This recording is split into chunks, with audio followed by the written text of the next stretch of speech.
হুজুরকে ওনার তাকরীর পেশ করার জন্য সবিনয় অনুরোধ করা যাচ্ছে।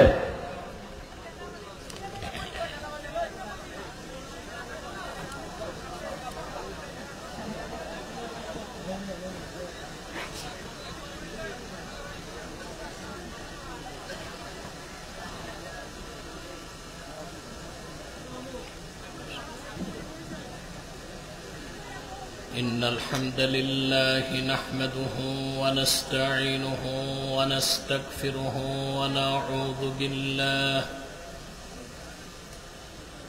ونعوذ بالله من شرور أنفسنا ومن سيئات أعمالنا من يهده الله فلا مضل له ومن يضلله فلا هادي له ونشهد أن لا إله إلا الله وحده لا شريك له ونشهد أن سيدنا وحبيبنا ومولانا محمدا عبد الله ورسوله صلى الله عليه وعلى آله وصحبه وسلم الذي أكمل الله به قصر النبوة أي ختم الله به النبوة وحكما لا نبي بعده وأعلن في القرآن بالبرهان أن محمدا صلى الله عليه وسلم خاتم النبيين والمرسلين الذي أرسله بالحق بشيرا ونذيرا وداعيا إلى الله بإذنه وسراجا منيرا فقد قال الله تعالى في كلامه المجيد والفرقان الحميد أعوذ بالله من الشيطان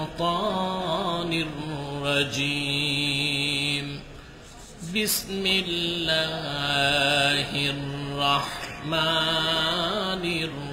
الرحيم ويقول الذين كفروا لولا أنزل عليه آية من ربه قل إن الله يضل من يشاء ويهدي إليه من أناب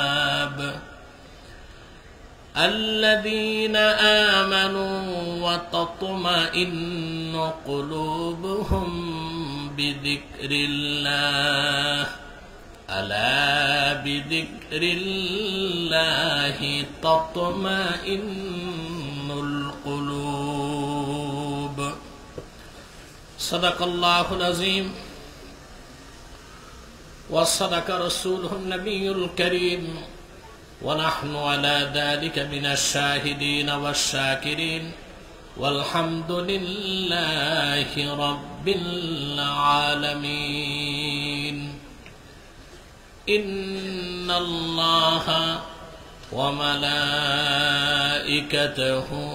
يصلون على النبي يا أيها الذين آمنوا صلوا عليه وسلموا تسليما اللهم صل على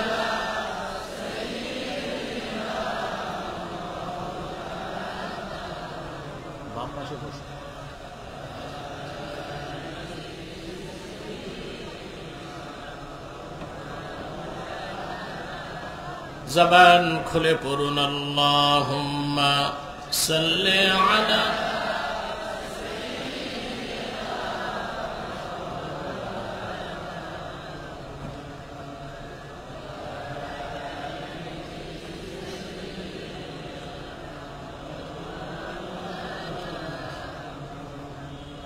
मेरा दिल तड़प रहा है, मेरा जल रहा है सीना, ये दवा वहीं मिलेगी, मुझे ले चलो मदीना। अल्लाहुम्मा सल्ले अला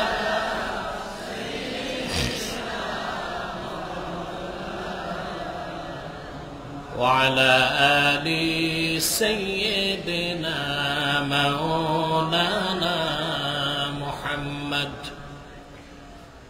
मदीना मदीना मोमिनों की गुनगुना है, दीदारे मदीना आशिकों की तमन्ना है। अल्लाहुम्मा सल्ले अला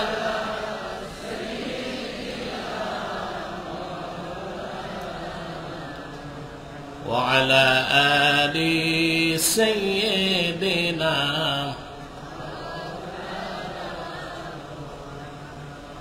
मुहम्मदुन रसूलुल्लाहि सल्लल्लाहु अलैहि वसल्लम खतमल्लाहु बिहिन नुबुव्वा व हकमन ला नबिय्य बअदहु बलगल उला बिकमालिहि हसनत जमीअ खिसालिहि।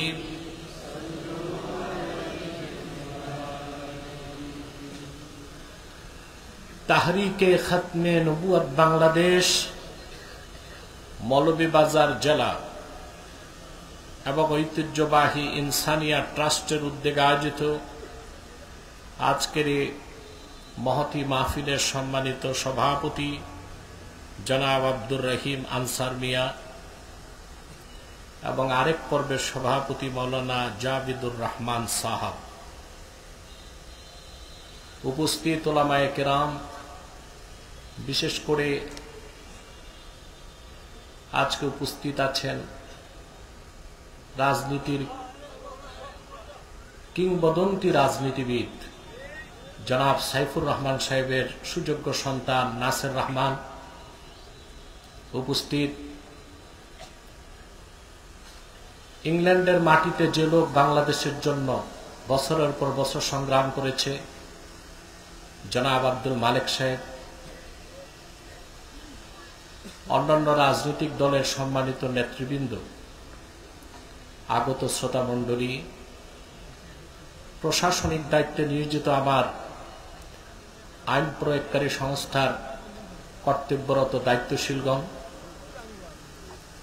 মিডিয়া কর্মী, সাংবাদিক বৃন্দ, সকলকে আমার পক্ষ থেকে হৃদয় নিংড়ানো ভালোবাসা, শুভেচ্ছা এবং অভিনন্দন জ্ঞাপন করছি। সবটুকুন শুকরিয়া আল্লাহ তাআলার জন্যে, যিনি আজকের এই বরকতপূর্ণ মাহফিলে আমাদেরকে আসার বসার তৌফিক মেহেরবানি করে ভিক্ষা দান করেছেন। সেজন্য আসুন আমরা সকলে একবার অবনত চিত্তে হৃদয়ের আবেগ অনুভূতি উজাড় করে সমবেত কণ্ঠে বলি আলহামদুলিল্লাহ। অগণিত অসংখ্য দরুদ ও সালাম আল্লাহর সৃষ্টির প্রধান আকর্ষণ, বিশ্বসভার সভাপতি, সকল নবী রাসূলগণের মাথার তাজ, শামসুল হিদায়াত, বদরুদ্দুজা, সাইয়্যিদুস সাকালাইন, ইমামুল মুরসালিন, খাতামুন নবিয়্যিন আল মুরসালিন, আফতাবে নবুওয়াত, শাহানশাহে রিসালাত, সরকারে দো জাহাঁ, সুলতানুল মদিনা, নবিয়্যুল আম্বিয়া, হুজুরে আকরাম, নূরে মুজাসসাম, নূরুন আলা নূর, সাইয়্যিদিনা হাবিবিনা শফিঈনা মাওলানা মুহাম্মদ সাল্লাল্লাহু আলাইহি ওয়াসাল্লামের উপর আল্লাহ তাবারাক ওয়া তাআলা যাকে আজ থেকে প্রায় ১৫০০ বছর আগে প্রেরণ করেছেন, সর্বশ্রেষ্ঠ ও সর্বশেষ নবী ও রাসূল হিসেবে যার পরে আজ পর্যন্ত পৃথিবীতে অবশ্যই কোনো প্রকার নবী কিংবা রাসূল অবশ্যই আসে নাই, অবশ্যই এখনো নাই, অবশ্যই কিয়ামত পর্যন্ত আসবে না। সম্মানিত সুধী, সেই সন্ধ্যা থেকে আপনারা বসে আছেন। আমি কোরআন কারীম সূরা রাত থেকে দুটো আয়াত তেলাওয়াত করেছি, 26, 27 এবং 28।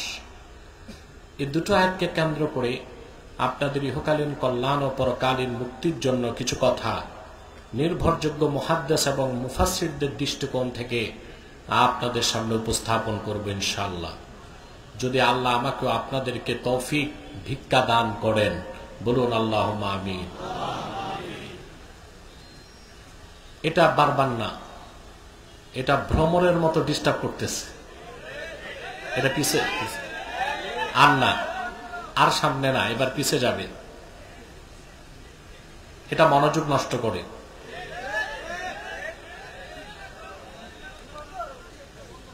বন্ধ করে দাও। সম্মানিত সুধী, কথা শুনতেছেন তো? আমার আসতে খুব দেরি হয়েছে। আল্লাহর বিশেষ দয়ায় আমার ফ্লাইট মিস হতো, কিন্তু আল্লাহর হুকুম আধা ঘন্টা লেট হয়ে গেছে ফ্লাইট, আমি আসতে পেরেছি।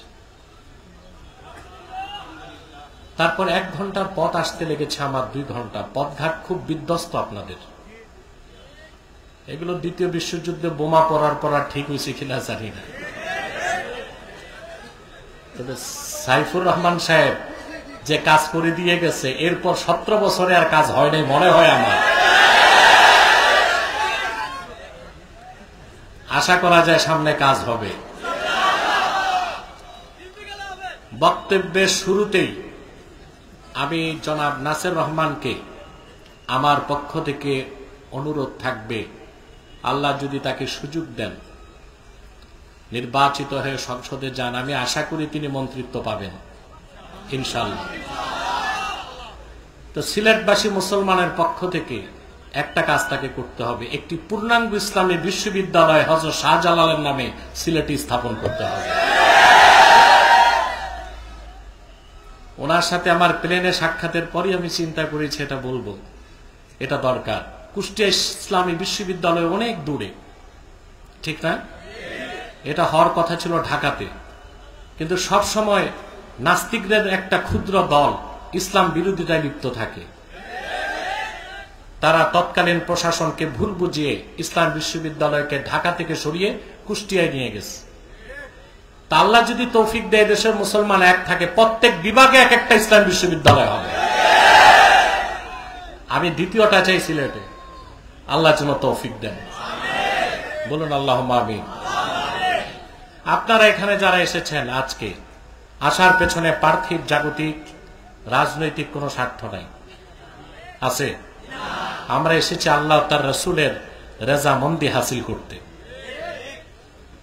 আমরা হেঁটে এসেছি, প্রতি কদমে 10টি নেকি পেয়েছি। সুবহানাল্লাহ বলবেন না? এখন বসে আছি, প্রতি শ্বাসে 10টি নেকি হচ্ছে। একটু পর বিদায় মুনাজাত, হাত তুলব, সগীরা গুনাহগুলো মাফ হয়ে যাবে। আল্লাহ তাআলা আমাদের তওবা কবুল করে নিষ্পাপ বেগুনাহ বানায় দিবেন। বলেন আল্লাহুম্মা আমিন। এতে আপনারা খুশি? বেজার শুধু শয়তান। শয়তান একটা প্রজেক্ট চালু করেছে এখন, অন্তত মুনাজাতের আগে উঠানো যায় কিনা। রাত বেশি, শীতও বেশি, ঠিক কিনা?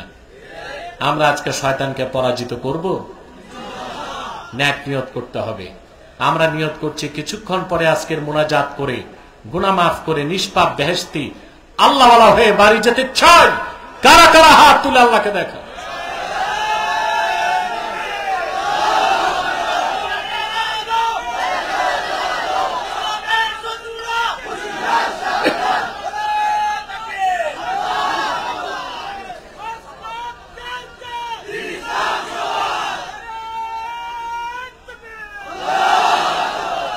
আল্লাহ কবুল করুক, মঞ্জুর করুক।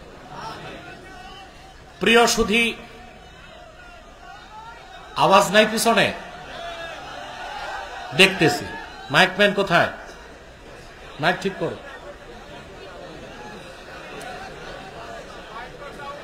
হবে হবে, ধৈর্য ধরেন, একটু ধৈর্য ধরেন। প্রিয় সুধী, আসুন তেলাওয়াতের মাধ্যমে আমরা আলোচনায় প্রবেশ করি। আউযু বিল্লাহি মিনাশ শাইতানির রাজীম।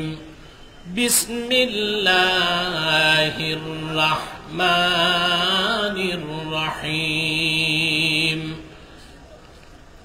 ويقول الذين كفروا لولا أنزل عليه آية من ربه قل إن الله يضل من يشاء ويهدي إليه من أناب الذين آمنوا وتطمئن قلوبهم بذكر الله ألا بذكر الله تطمئن القلوب। আল্লাহ তাআলা বলেন, ওয়ায়াকুলুল লাযীনা কাফারু, যারা কুফর করেছে কাফের তারা বলে, লাউলা উনজিলা আলাইহি আয়াতুম মিন রাব্বিহ, যদি মুহাম্মদ সাল্লাল্লাহু আলাইহি ওয়াসাল্লামের নিকট কোন নিদর্শন আসতো। আল্লাহ পাক বলেন, আল্লাহর পক্ষ থেকে মুহাম্মদ সাল্লাল্লাহু আলাইহি ওয়াসাল্লামের কাছে সবচেয়ে বড় নিদর্শন 30 পারা কোরআন। কোরআন দেখার পর যারা অন্য নিদর্শন চায়, আসলে তাদের হেদায়েত গ্রহণের সদিচ্ছা নাই, তারা হেদায়েত পাবে না। কুল ইন্নাল্লাহা ইউদিল্লু মান ইয়াশাউ ওয়া ইয়াহদি ইলাইহি মান আনাব। প্রিয় হাবিব মুহাম্মদ সাল্লাল্লাহু আলাইহি ওয়াসাল্লাম, আপনি বলুন, নিশ্চয়ই যার সদিচ্ছা নাই হেদায়েতের, সত্যকে জানার পর মানতে চায় না, ওই রকম পথভ্রষ্ট যারা, তাদের যাকে ইচ্ছা তাকে আল্লাহ পথভ্রষ্ট করেন। ওয়ায়াহদি ইলাইহি মান আনাব, আর যার হেদায়েতের প্রতি সদিচ্ছা আছে, বিনয়ের সাথে এগিয়ে আসে আল্লাহর দিকে, আল্লাহ তারে হেদায়েত করে হেদায়েতের শেষ মঞ্জিলে পৌঁছায় দেন। তাদেরকে আল্লাহ হেদায়েত করে হেদায়েতের শেষ গন্তব্যে পৌঁছায় দেন। الذين آمنوا وتطمئن قلوبهم بذكر الله, যারা ঈমান এনেছে আর আল্লাহর জিকিরে যাদের অন্তরসমূহ প্রশান্ত হয়ে যায়। আলা বিযিকরিল্লাহি তাতমাইন্নুল কুলুব, সাবধান জেনে রেখো, নিশ্চয় আল্লাহর জিকিরেই একমাত্র মুমিনদের অন্তরসমূহ প্রশান্ত লাভ করে। বলেন সুবহানাল্লাহ। গভীরভাবে লক্ষণীয় বিষয়, হেদায়েত আল্লাহর হাতে। মক্কার কাফের কুরাইশরা কোরআনের মতো নিদর্শন দেখেও ঈমান আনে নাই। ঈমান না আনার জন্য তারা অজুহাতগুলো তুলতে লাগলো, এটা না হয়ে যদি এটা হতো, এটা না এসে যদি এইটা আসতো। যেমন তারা একবার বলল, আল্লাহ রাব্বুল আলামিন বলেন, ওরা বলল, ওয়ালাউ আন্না কুরআনান সুয়িরাত বিহিল জিবালু আও কুত্তিআত বিহিল আরদু আও কুল্লিমা বিহিল মাউতা বাল লিল্লাহিল আমরু জামিআ। কাফিররা বলল, লাউ আন্না কুরআনান সুয়িরাত বিহিল জিবাল, যদি মুহাম্মদ সাল্লাল্লাহু আলাইহি ওয়াসাল্লামের নিকট এমন একটা কোরআন আসতো যার দ্বারা পাহাড়গুলো উড়তো। বলেন নাউজুবিল্লাহ। ঈমান না আনার অজুহাত। আও কুত্তিআত বিহিল আরদ, কিংবা এমন কোরআন হতো যার দ্বারা জমিনগুলো ফেটে যেত। আও কুল্লিমা বিহিল মাউতা, কিংবা মৃত মানুষগুলোকে কথা বলানো হতো। আল্লাহ বলে দিলেন, বাল লিল্লাহিল আমরু জামিয়া, এই সব কাজ আল্লাহর ইখতিয়ারভুক্ত। কাফেররা যা দেখতে চাইবে তা দেখাতে আল্লাহ বাধ্য নন, কারণ ওরা যে নিদর্শনগুলো দেখতে চায় ওই সব কিছুর চেয়ে সারা নিদর্শন 30 পারা কোরআন। এটা দেখার পরও যারা হেদায়েত পায় না, বুঝতে হবে হেদায়েত গ্রহণের সদিচ্ছা তাদের নাই, আল্লাহ তাদেরকে হেদায়েত দিবেন না। কাফেরদের প্রশ্নের জবাবে ওরা যখন আজে বাজে কথা বলতে লাগলো, আল্লাহ তখন স্পষ্ট বলে দিলেন, ওরা যতগুলো নিদর্শন দেখতে চায় সব দেখানো তারা ঈমান। আপনাকে মাহফিলে না কবরস্থানে? বুঝবো কেমন করে? আমার সাথে কমিউনিকেশন থাকতে হবে। আল্লাহ বললেন ওদেরকে সব নিদর্শন দেখালো, ওরা ঈমান। হেদায়েত কার হাতে? আল্লাহ রাব্বুল আলামিন বলেন, ওয়ালাউ আন্নানা নাযালনা ইলাইহিমুল মালাইকাতা ওয়া কাল্লামাহুমুল মাউতা ওয়া হাশারনা আলাইহিম কুল্লা শাইইন কুবুলাম মা কানু লিয়ুমিনু ইল্লা আন ইয়াশা আল্লাহ ولكن أكثرهم يجهلون।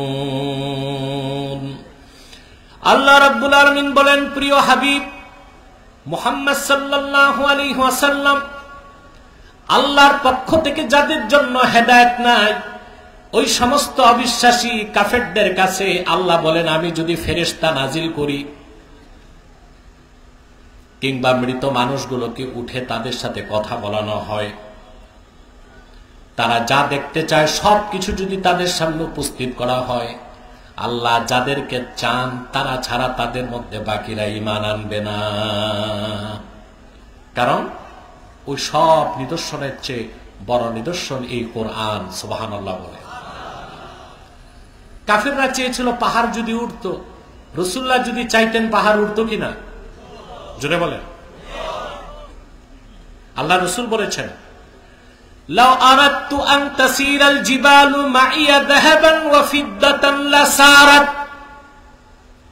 যদি আমি মনে মনে চাই, আমার মুখে বলার দরকার নাই, মক্কা এবং মদিনা মুনাওয়ারার পাহাড়গুলো সোনার উপায়ে পরিণত হয়ে আমার দুই পাশ দিয়ে দৌড়াবে। কিন্তু কাফেররা যা দেখতে চাইতো তা আল্লাহ দেখাতেন না, কারণ ওই সব ছিল তাদের ঈমান না আনার জন্য নিছক অজুহাত ছাড়া আর কিছু নয়। ঠিক কিনা? ওরা যে নিদর্শন গুলো দেখতে চেয়েছে সবকিছুর চেয়ে বড় নিদর্শন কি আল্লাহ রাসূলুল্লাহর মাধ্যমে দেখান নাই? কথা বলেন। মক্কা মুকাররমে একটা পাহাড় আছে, তার নাম আবু কুবায়স, একদম কাবা ঘরের পাশে, যে পাহাড়টার উপর বাদশা বাড়ি বানিয়েছে, বাদশা ফাহাদ। শুনছেন না? আমাদের দেশে অনেক মৌলবী সাহেব আছে, কথায় কথায় সৌদি আরবের রাজা বাদশাদের সমালোচনা করে। একটা বদ অভ্যাস হয়ে গেছে যে ওনারা কি করে, ওনারা যা করছে তার 1 কোটি ভাগের 1 ভাগ তোমরা করতে পারো না। অন্তত আমেরিকার সাথে চ্যালেঞ্জ করে হলেও মধ্যপ্রাচ্যের স্বার্থ সৌদি আরবে যারা দায়িত্ব নেয় তারা আদায় করে যাচ্ছে। বাদশা ফাহাদ বাড়িটা বানিয়েছিল পাহাড়ের উপর, যেন আল্লাহর ঘর দেখে দেখে ইবাদত করতে পারে, এটা তার উদ্দেশ্য ছিল। এটা হচ্ছে আবু কুবায়স, পৃথিবীর প্রথম পাহাড় এটাই। হাদিস শরীফে এসেছে, রাসূলুল্লাহ সাল্লাল্লাহু আলাইহি ওয়াসাল্লাম ইরশাদ করেছেন, আউয়ালু জাবালিন খালাকাহুল্লাহু ফিল আরদে আবা কুবায়স, এই পৃথিবীতে প্রথম যে পাহাড় আল্লাহ সৃষ্টি করছেন ওটা আবু কুবায়স। রাসূলুল্লাহ সাল্লাল্লাহু আলাইহি ওয়াসাল্লাম সাহাবায়ে কেরামকে নিয়ে এই পাহাড়ের সামনে দাঁড়িয়ে আছেন। এমন সময় কুরাইশদের নিকৃষ্ট নেতা আবু জেহেল তার সাঙ্গপাঙ্গ নিয়ে হাজির। এসে বলল, মুহাম্মদ সাল্লাল্লাহু আলাইহি ওয়াসাল্লাম, আপনি যত নিদর্শন দেখিয়েছেন সব তো জমিনে, আকাশে তো দেখার নাই। রাসূলুল্লাহ বললেন, কি দেখতে চাও? সে বলল, আপনি কি পারবেন পূর্ণিমার এই চাঁদকে 2 টুকরা করতে? কারণ আবু জেহেল কাফের ছিল, কাফেরদের নিকৃষ্ট নেতা ছিল, দুষ্ট নেতা ছিল, খারাপ ছিল, কিন্তু ওর জাগতিক জ্ঞান প্রচুর ছিল। ও জানতো জাদু, ব্ল্যাক ম্যাজিক, জাদু আকাশে ক্রিয়াশীল নয়। সেজন্য সে বলছে, আপনি কি পারবেন চাঁদকে 2 টুকরা করতে? আল্লাহর কোরআন সাক্ষ্য দেয়, আল্লাহর হাবিব শাহাদাত আঙ্গুলি দিয়ে ইশারা করলেন, রাসূলুল্লাহর আঙ্গুলের ইশারায় লক্ষ লক্ষ মাইল দূরের পূর্ণিমার চাঁদ 2 টুকরা হয়ে 2 খণ্ড পাহাড়ের 2 পাশে সরে যায়। কোরআনে কারীম আল্লাহ তাআলা বলেন, ইকতারাবাতিস সাআতু ওয়ানশাক্কাল কমর ওয়া ইয়ারাউ আয়াতান ইউরিদু ওয়া ইয়াকুলু সিহরুম মুস্তামির। আল্লাহ পাক বলেন, কিয়ামত নিকটবর্তী হলো, আমার হাবিবের আঙ্গুলের ইশারায় চাঁদ দুই টুকরা হয়ে গেল, কিন্তু কাফেরেরা নিদর্শন দেখলে তা গ্রহণ করতে চায় না, তারা মুখ ফিরিয়ে নেয়, আর তারা বলে এটা চলমান জাদু। বলেন নাউজুবিল্লাহ। আবু জেহেল জানতো আকাশে জাদু ক্রিয়াশীল, কথা বল, কিন্তু দেখে ফেলার পর আর ঈমান আনতেছে না। আবু জেহেল তখন মিটিং বসছে। আবু জেহেলের যে একটা সংসদ ছিল এটা জানেন, কথা বলেন। আবু জেহেলের পার্লামেন্ট ছিল কুরাইশদের, ওইটার নাম দারুন নাদুয়া। কি নাম? ওই পার্লামেন্টের সদস্য ছিল 7 জন। আবু জেহেল, উতবা, সাইবা, মুগীরা, আবুল বুখতারি, আখনাস বিন শরীক, এরকম 7টা। এটার তো আর স্টার বলা যায় না, 7 ডেভিল, 7 শয়তান। এর মধ্যে শয়তান আকবর, বড় শয়তান ছিল আবু জেহেল। সে ইসলামের বিরুদ্ধে তাদের পার্লামেন্টে স্পিকারের ভূমিকা পালন করত। সে বলল, ঘটনা তো ঘটেই গেল, এটা তো জাদু হতে পারে না। ওরা তখন সিদ্ধান্তে পৌঁছল, যদি এটা জাদু হয়ে থাকে তাহলে আমরাই দেখছি, পৃথিবীর অন্য এলাকার লোক দেখবে না। আর যদি অন্য এলাকার লোকেরাও দেখে থাকে, অবশ্যই এটা জাদু নয়, এটা আল্লাহর নিদর্শন, রাসূলুল্লাহ দেখিয়েছেন। বলেন সুবহানাল্লাহ। এবার তারা ছোট ছোট গ্রুপ তৈরি করে চারপাশে ছড়াই দিল। যারা ইয়ামান থেকে আসতেছে, বাহরাইন থেকে, সুদান থেকে, হাবাসা থেকে, দামেস্ক থেকে, তাদের থেকে রিপোর্ট নিতে চাঁদ দুই টুকরার ঘটনা তারাও দেখছে কিনা। আরবের চারপাশ থেকে, দুনিয়ার বিভিন্ন প্রান্ত থেকে যত কাফেলা আসলো, তারা সবাই বলল, হ্যাঁ আমরা দিব্য জেগে জেগে রাতের বেলা দেখেছি চাঁদ দুই টুকরা হয়েছে। কেন হয়েছে তা জানি না।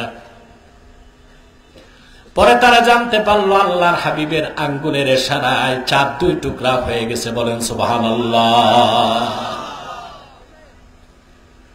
আরব তার আশপাশের মানুষ দেখছে তাই না, দূরের মানুষও দেখছে।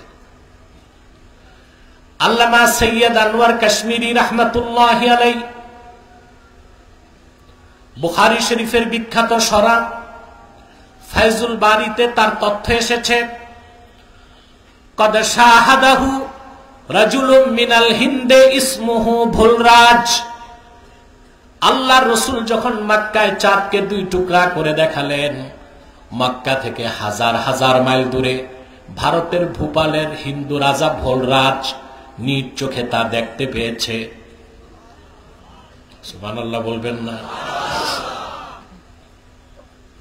সকালবেলা সে, রাতে আর ঘুম আসে নাই, সকালে সব ডাকছে, জ্যোতিষদেরকে ডেকেছে, ধর্মের পণ্ডিতদেরকে ডেকেছে।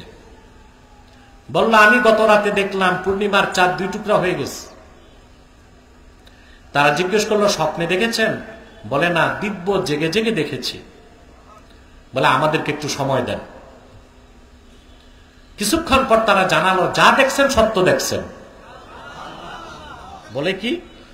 বলে আমাদের ধর্মগ্রন্থ উল্লেখ আছে, গোটা বিশ্ব মানবতার মুক্তির জন্য মহান কান্ডারি আখিরি নবী মুহাম্মদ মুস্তাফা সাল্লাল্লাহু আলাইহি ওয়াসাল্লাম মক্কায় আগমন করবেন।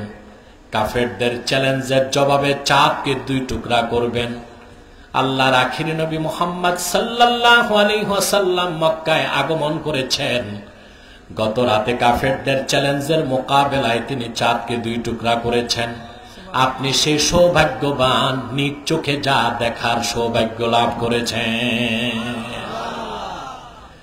আল্লামা কাশ্মীরি এতটুকু উল্লেখ করছে, এর বেশি না। অন্য ইতিহাস বলে এই ভোলরাজ তার রাজত্ব ছেড়ে পরিবার পরিজন নিয়ে আরবে চলে গেছে, আর রাসূলুল্লাহর কাছে ঈমান এনে মুসলমান হয়ে গেছে। কিন্তু পাশে দাঁড়ায় আবু জেহেল ঈমান আনে নাই।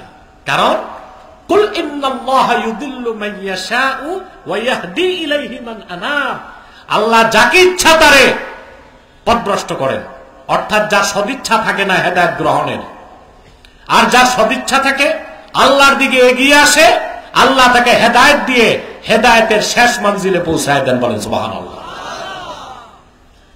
এখন হেদায়েতের ব্যাপারে কিছু কথা শুনতেছি আমরা। ঘুমটুম নাই তো? টেস্ট করব? কে কে ঘুমান হাত উঠান। যাক, এই হাজার হাজার মানুষে একজন হাত তুলছে, সমস্যা নাই, উনি জেগেই আছে, কিন্তু মনোযোগ নাই। সম্মানিত সুধী, হেদায়েত হচ্ছে দুই প্রকার। কয় প্রকার? আল্লাহ সবচেয়ে বড় দয়া, তিনি আমাদের হেদায়েত করছেন, তার হাবিবের উম্মত বানাই দিয়েছেন। সুবহানাল্লাহ বলবেন না? আমরা মুসলমানকে এটা মনে রাখি ভাই? জি না, অল্প পয়সায় আমরা ঈমান বিক্রি করি। আমি খুব কষ্ট পেয়েছি, গত পূজায় দেখছি অনেক আলেম বক্তা হিন্দুদের মন্দিরে দৌড়াচ্ছে।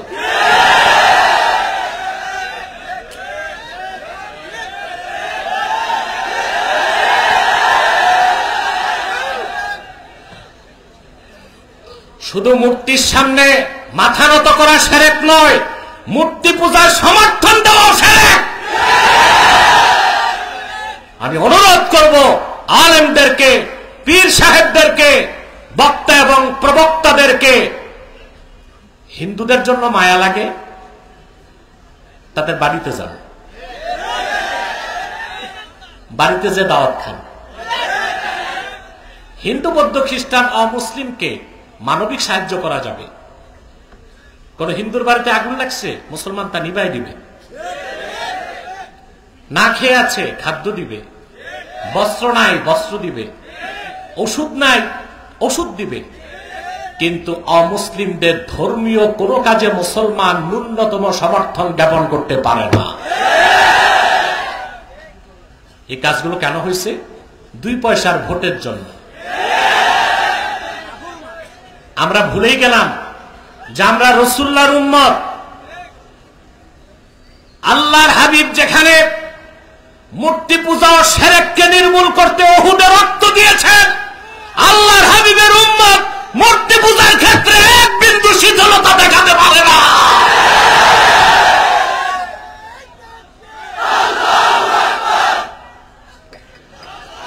আমি শুধু আলেম আর বক্তাদেরই বলি না, আপনাদের ধর্ম উপদেশটাকেও আমি ছাড়ি নাই। আলেম মানুষ জালেমের মতো কাজ করছে। বৌদ্ধদের মণ্ডপে, খ্রিস্টানদের গির্জায়, হিন্দুদের মূর্তির সামনে। কেন? বুদ্ধি নাই মাথায়? একটা সংখ্যালঘু মন্ত্রণালয় করলেই তো হয়। কথা বুঝেন নাই? ধর্ম মন্ত্রণালয় থাকবে, সারা দেশ দেখবে। সংখ্যালঘুদের জন্য, এই যে এখানে সব দলের লোক আছে, বিএনপির শীর্ষ নেতারা, এখানে জামাত ইসলামীর প্রতিনিধি আছে, খেলাফত মজলিসের আছে, আমাদের আলাউর রহমান টিপু কোন দল জানি না।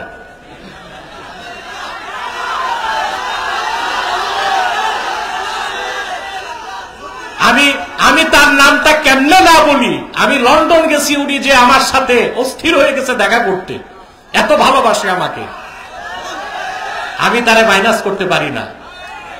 দল তার যাই থাক, আমার কাছে তার পরিচয় তিনি জনপুরের উত্তরসূরি, বদরপুরের উত্তরসূরি, ফুলতলির উত্তরসূরি।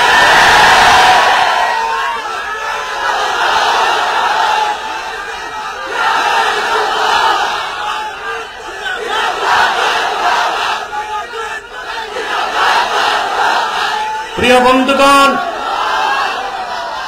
আমি এই বিভিন্ন রাজনৈতিক দলের নেতৃবৃন্দের কাছে অনুরোধ থাকবে, ধর্ম মন্ত্রণালয় যেহেতু আছে, তো ধর্মমন্ত্রী তো মুসলিম হবে, আর সেই মুসলিম মন্ত্রীর পক্ষে তো পূজা মণ্ডপে যাওয়া যায় না। একটা সংখ্যালঘুদের জন্য আলাদা বেঞ্চ করা হোক, যেখানে অমুসলিমদের পক্ষ থেকে একজন ধর্মমন্ত্রীর অধীনে থেকে কাজ করবে। তাইলে আর সমস্যা হয় না, আর পূজা মণ্ডপে যাওয়ার দরকার হয় না, গির্জায় যাওয়ার দরকার হয় না। মনে রাখবেন মুসলমান বেদাতের বিরুদ্ধে ফতুয়া দেন, শিরিক করে বসে আছেন। শিরক ছাড়তে হবে। শিরক আর কুফরের সাথে মুসলমান কোনোদিন আপোষ করতে পারে না। প্রিয় বন্ধুগণ, বলছিলাম রাসূলুল্লাহ সাল্লাল্লাহু আলাইহি সাল্লামের উম্মত হয়েছে, আল্লাহ হেদায়েত করছেন, এর চেয়ে বড় প্রাপ্তি কিছু নাই। আছে? পূর্বের নবীগণ আল্লাহর কাছে দরখাস্ত করতেন, আল্লাহ তোমার হাবিবের উম্মত বানাও। সুবহানাল্লাহ। আল্লাহ কারোটা কবুল করেন নাই, শুধু মরিয়ম পুত্র ঈসারটা কবুল করছেন। ইহুদিরা তাকে হত্যা করতে পারে নাই, কারণ তিনি দোয়া করতেন, আল্লাহ আল্লাহুম্মা জআলনি মিন উম্মতি মুহাম্মদ সাল্লাল্লাহু আলাইহি ওয়াসাল্লাম, আল্লাহ তুমি আমাকে মুহাম্মদ সাল্লাল্লাহু আলাইহি ওয়াসাল্লামের উম্মত বানায় দাও। আল্লাহ তার দোয়া কবুল করছেন। ইহুদিরা তারে হত্যা করতে পারে নাই। ঈসাকে আল্লাহ আকাশে উঠায় নিয়েছেন। যারা হত্যাকারী ওদের একজনকে ঈসার সাদৃশ্য দিয়েছেন, ওইটারে হত্যা করে ইহুদিরা কয় ঈসা শেষ। আল্লাহ বলেন না, ওটা ঈসা না, ওটা মিসা। ঈসা কই? দুঃখের বিষয়, খ্রিস্টানরা আছে মিসানিয়া, মুসলমান আছে ঈসানিয়া। কেন আমরা বলি ঈসা কোথায়? আসমানে। আর খ্রিস্টানরা মনে করে ঈসাকে ক্রুশবিদ্ধ করা হয়েছে, যেটা থিওরি অফ ক্রুশিফিকেশন। এই যে সালিব, ক্রুশ গলায় লাগায় খ্রিস্টানরা, সম্পূর্ণ ধর্মীয় বিশ্বাসটাই একটা মিথ্যা মতবাদের উপর দাঁড়ায় আছে। ঈসাকে তো হত্যাই করা হয় নাই, আকাশে আছে। কিয়ামতের আগে আল্লাহ তাকে নামাবেন দুনিয়ায় দাজ্জালকে হত্যা করতে, তখন তার পরিচয় নবী হবে না, উম্মত হবে। বলেন সুবহানাল্লাহ। সেজন্য বলি মুসলমান, পূর্বের নবীগণ যার উম্মত হতে চাইতেন, ঈসা নবী দরখাস্ত করে যার উম্মত, আমরা সেই আখিরি নবী মুহাম্মদ সাল্লাল্লাহু আলাইহি ওয়াসাল্লামের উম্মত। বিনা দরখাস্তে জীবন চলে যাবে, ঈমান দিব না। বলেন, জীবন চলে যাবে, ঈমান দিব না। এই ক্ষেত্রে কোনো আপোষ নাই। হেদায়েত হচ্ছে। ফোন বন্ধ, স্টেজে কোনো ফোন চলবে না। মাইকে ডিস্টার্ব। আমি কি মাইকম্যান? আমি জানি সাউন্ড নাই। সমস্যা হয়েছে ওর দাড়ির চেয়ে চুল লম্বা।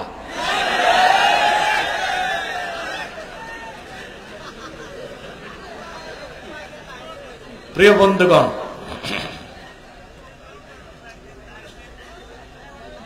এই দিক তাকান। আপনারাও যদি সুতা নাতায় হই করেন, ও তো মাইক ছেড়ে ভাগবে, পিছন দিক দিয়ে সেফ এক্সিট নিবে, তখন তো আমি আর চলতেই পারবো না। সম্মানিত সুধী, হেদায়েত দুই প্রকার। কয় প্রকার? একটা হচ্ছে ইরাআতুত তারিক, পথ দেখায় দেওয়া। আরেকটা হচ্ছে ইসাল ইলাল মাতলুব, হাত ধরে হেদায়েতের শেষ গন্তব্যে পৌঁছায় দেওয়া। সুবহানাল্লাহ বলেন। হেদায়েতের পথ দেখায় কোরআন। কে দেখায়? আর সেই পথে পৌঁছায় দেয় কে? আল্লাহ। কে পৌঁছান? আমি আপনাদেরকে হাদিস শরীফ থেকে দুইটা দৃষ্টান্ত দিচ্ছি। দুইটা দৃষ্টান্ত। একটা হচ্ছে, কুরাইশদের মধ্যে বলছি না, একজন বুদ্ধিজীবী ছিল, ওর নাম হচ্ছে আখনাস বিন শারিক। আমাদের দেশেও কিন্তু বুদ্ধিজীবী আছে। বিগত 16 বছর দেখছি ভারতপন্থী বুদ্ধিজীবী, আর এখন দেখতে পাচ্ছি মার্কিনপন্থী বুদ্ধিজীবী। এরা বাংলাদেশের সবচেয়ে বড় অভিশাপ। এর মধ্যে সবচেয়ে নিকৃষ্ট হচ্ছে কুখ্যাত ফরহাদ মজহার। বাউলদের পক্ষ নিছে ফরহাদ মজহার, এনসিপির কিছু নেতা আর কিছু বুদ্ধিজীবী চাচ্ছে বাংলাদেশে ইসলামী মূল্যবোধ না থাকুক, বাংলাদেশের জন্য বহুত্ববাদ প্রতিষ্ঠিত হয়। বহুত্ববাদ প্রতিষ্ঠিত হলে কি হবে? ট্রান্সজেন্ডারকে স্বীকৃতি দিতে হবে। ট্রান্সজেন্ডার বুঝেন? হিজরা, প্রাকৃতিক ভাবে না, অপারেশন করে। হিজরা, হিজরা, থার্ড জেন্ডার, তৃতীয় লিঙ্গ, এদেরকে স্বীকৃতি দিতে হবে।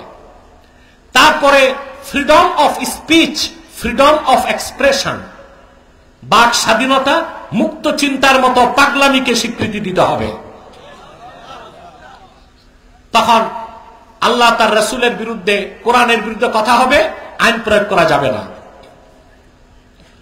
সুস্পষ্ট ঘোষণা দিচ্ছি, শাহজালালের বাংলায়, শাহপরানের বাংলায়, কেরামত আলীর বাংলায় বহুত্ববাদকে প্রতিষ্ঠিত হতে দেওয়া হবে না।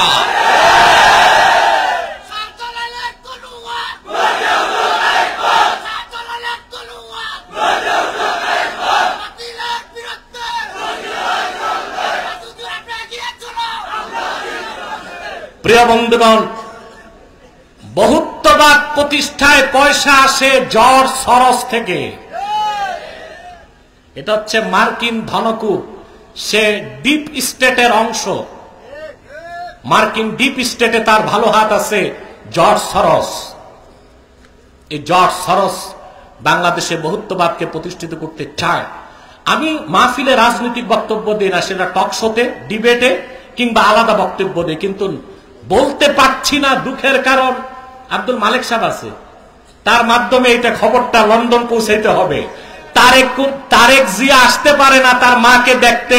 এই বহুত্ববাদ প্রতিষ্ঠা করতে যারা চায়, সে জর্জ সরসের কুলাঙ্গার অনুসারীদের কারণে। আপনারা মজবুত হন, শক্ত হন।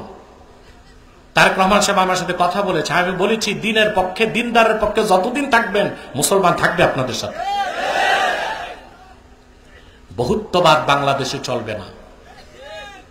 বাউলদেরকে মারছে আলেমরা, কেন মারছে এইটা আর বলে না। বাউলদের যে বড় ফাউল, এটা জেলে আছে। কোথায় আছে? যেটা টপ মোস্ট ফাউল, এটা জেলে আছে।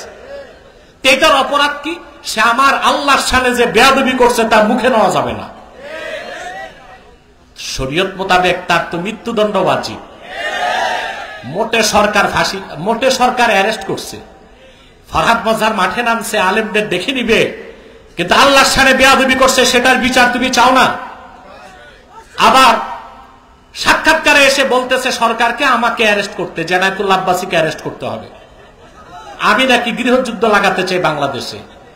আমি তাকে বলেছি সাবধান হয়ে যাও ফরহাদ, বাড়াবাড়ি করলে যদি তৌহিদি জনতা মাঠে নামে, কোদাল দিয়ে দাড়িগুলো চেষে জুতা পেটা করে বাংলাদেশ থেকে বহিষ্কার করবে তোমাকে।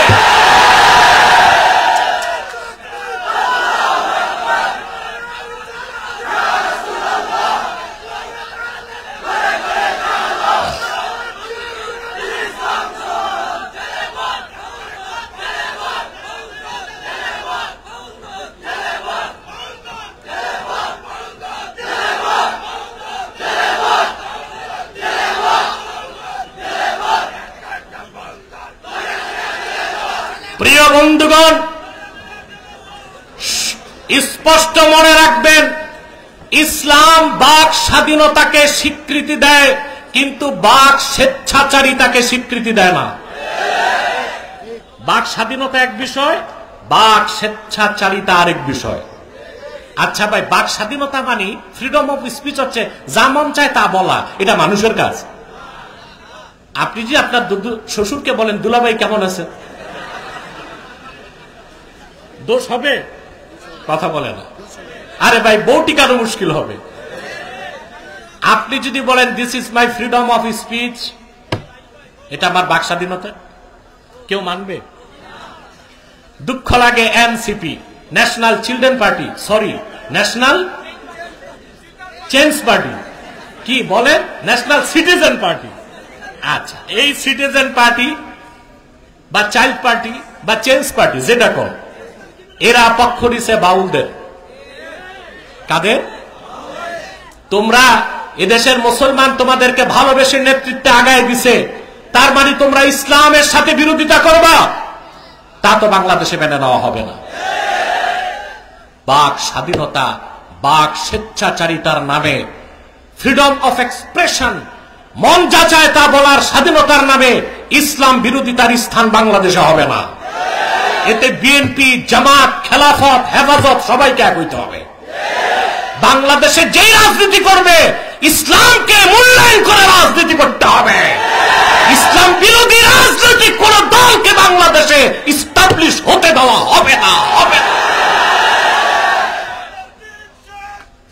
প্রিয় বন্ধুগণ, এত স্লোগান দিলে আমি কথা বলবো কেমন করে? কথাগুলো বলতে দেন। মক্কার কুরাইশদের বুদ্ধিজীবী ছিল আখনাস বিন শরীক, কি না? ওই বেটারও দাড়ি ছিল, কি ছিল?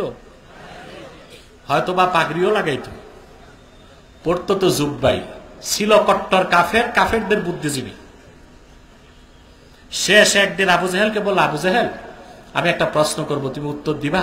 বলে ফর। আখনাস বিন শরীক আবু জেহেলকে প্রশ্ন করলো, আখবিরনি আন মুহাম্মাদিন সাল্লাল্লাহু আলাইহি ওয়াসাল্লাম আসাদিকুন হুয়া আম কাযিব ওয়া ইন্নাহু লাইসা হাহুনা মিন কুরাইশিন গায়রি ওয়া গায়রুকা ইয়াসমাউ কালামানা। আখনাস বিন শরীক আবু জেহেলকে বলল, আবু জেহেল, আমি একটা প্রশ্ন করছি, তোমাকে সত্য করে জবাব দিবা। মুহাম্মদ সাল্লাল্লাহু আলাইহি ওয়াসাল্লাম যা বলেন তা সত্য কিনা আমাকে বলো। এখানে কুরাইশদের মধ্যে তুমি আর আমি ছাড়া কেউ নাই আমাদের কথা শুনবে, কিন্তু আল্লাহ শুনছিলেন কিনা? আবু জেহেল জবাব দিল, ক্বালা ওয়াইহাকা ওয়াল্লাহি ইন্না মুহাম্মাদান সাল্লাল্লাহু আলাইহি ওয়াসাল্লাম লাসাদিকুন ওয়া মা কাযাবা মুহাম্মাদুন সাল্লাল্লাহু আলাইহি ওয়াসাল্লাম কাত্তু। সে বলল, কাবার মালিক আল্লাহর কসম, আমি আবু জেহেল সাক্ষী দিচ্ছি, কাবার মালিক আল্লাহর কসম, নিশ্চয়ই মুহাম্মদ সাল্লাল্লাহু আলাইহি ওয়াসাল্লাম মহাসত্য নবী। কোনদিন একটা মিথ্যা কথা ওনাকে বলতে শুনি নাই। সত্যকে চিনছে কিনা? কথা বলে না। সত্যকে মানতে পারছে? তাহলে পথ চিনা এক বিষয়, পথ পাওয়া আরেক বিষয়। একটা হচ্ছে ইরাতুত তারিক, সত্যের পথ চিনতে পারা, আরেকটা হচ্ছে সেই পথে চলতে পারা। প্রথমটার কাজ করে কোরআন, হকের পথ দেখায় দেয়। সেই পথে চলবে কে চলবে না সিদ্ধান্ত কে নেন? সুবহানাল্লাহ। আরেকটা হাদিস শোনাচ্ছি আপনাদেরকে, কোরআন শরীফের এই বিষয়টি বোঝানোর জন্য। কষ্ট হচ্ছে না তো? মনোযোগ আছে তো? সহিহ বুখারী কিতাবুল মাগাজি হাদিস নাম্বার 3950। রাসূলুল্লাহ সাল্লাল্লাহু আলাইহি ওয়াসাল্লামের বিশিষ্ট সাহাবী সাদ বিন মুআজের বন্ধু ছিলেন উমাইয়া ইবনে খালাফ। উমাইয়া ইবনের second in command. First in command ছিল আবু জেহেল, সে ছিল কি সেকেন্ড ইন কমান্ড, অর্থাৎ ছোট নেতা। নেতা অনেক স্টেপ থাকেন। 5 তারিখের পর দেখতেছেন না শুধু নেতা আর নেতা, নামও শুনি নাই জীবনে, নেতা হয়ে বসে আছে। এই উৎপাত নারায়ণগঞ্জে বেশি। মোটর শোভাযাত্রা যাচ্ছে, কে যাচ্ছে হুজুর চিনবেন না, এটা হকিস্টিক বল্টু। নামটাও কত ইউনিক। পিছনে কারা? ওরা পাতি নেতা, সাথী নেতা, উপনেতা। কুরাইশদের 1 নাম্বার নেতা ছিল আবু জেহেল, আর সেকেন্ড নেতা ছিল উমাইয়া ইবনে খালাফ। এই কুখ্যাত কাফেরটাই হযরত বেলালকে বছরের পর বছর নির্যাতন করছে। হিজরতের পর মক্কা বিজয়ের আগে সাদ বিন মুআজ সাহাবী, তিনি উমরা করতে আসছেন মক্কায়, এসে উঠছেন তার বন্ধু উমাইয়া ইবনে খালাফের বাড়িতে। কারণ মক্কায় তো তখন কাফেরদের কর্তৃত্ব, তিনি একা হজ করতে আসছেন। তিনি উমাইয়াকে বললেন, উমাইয়া উনজুর লি সাআতা খালওয়াতিন লাআল্লি আন আতুফাল কাবা। তুমি আমার জন্য একটা অবসর সময় দেখো, যখন কেউ থাকবে না, আমি একা যে কাবাগর তওয়াফ করে আবার মদিনা মুনাওয়ারায় ফিরে যাব। তো ঠিক দুপুরবেলা উমাইয়া ইবনে খালাফ তার বন্ধু সাদকে নিয়ে গেল কাবার চত্বরে। ভাবছে রোদ, দুপুরবেলা কেউ নাই, যে দেখে বড় শয়তান আবু জেহেল দাঁড়ায় আছে। হযরত সাদকে দেখেই আবু জেহেল ক্ষিপ্র হয়ে গেল। সে বলল, ইয়া আবা সাফওয়ান, এটা উমাইয়া ইবনে খালাফের উপাধি ছিল। ইয়া আবা সাফওয়ান, মান হাযা মাআক, তোমার সাথে এই লোকটাকে? বলে, আমার বন্ধু সাদ বিন মুআজ, আল্লাহ রসুলের সাহাবী, মদিনা শরীফ থেকে এসেছে ওমরা করতে। বলে, তার এত সাহস, সে একা একা মক্কায় আসছে।